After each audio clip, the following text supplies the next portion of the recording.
Welcome to Sweet Life Beat Life. We hope this video helps. You'll begin by opening Wallet and confirming Apple Cash is active. This is the payment instrument you'll use. Once done, make sure your iPhone is unlocked and Face ID or Touch ID is ready. This speeds the tap. If you lack funds, add money or select your backup card and wallet. This prevents declines.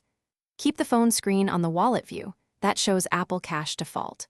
Approach the terminal with the top of your phone aimed at the reader and get ready to tap. You double-click the side button to summon Wallet Fast.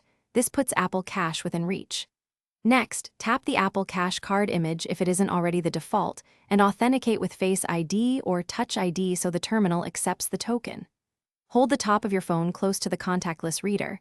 You'll feel or hear the confirmation. If the terminal prompts for a PIN or signature, use the amount on screen. Most taps finish without those steps, which saves time. After the tap, watch for the check mark and the word done. That means the payment cleared and a receipt will follow from the merchant.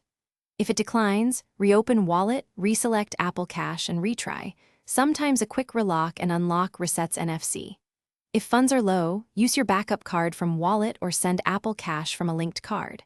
When errors persist, take a photo of the terminal message, then contact your bank or Apple support for a deeper trace. Thanks for watching. Consider subscribing if we helped you.